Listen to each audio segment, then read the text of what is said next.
What a thrill to see the hostages finally coming home. Men, women, children, freed from a hell no human being should ever endure.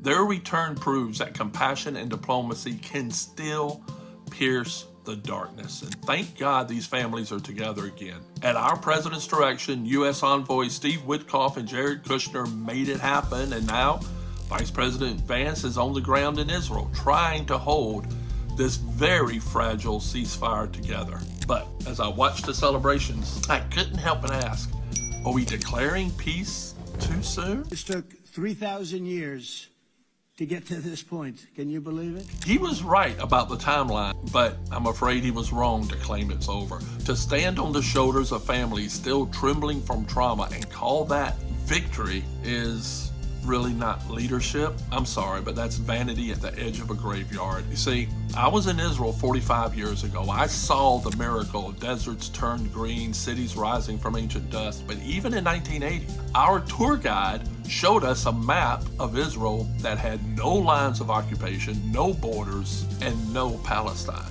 Just one Jewish nation from the river to the sea. And today, leaders like Bezalel Smotrich and Itamar Ben-Gvir still cling to that map. And as long as men like that hold power, the question of who may live on this land in peace will never be answered. We should celebrate those 20 freed souls returning home, embraced by their families. But we must not forget the hundreds of thousands of souls returning to ruins and embraced by death, burying loved ones under collapsed walls.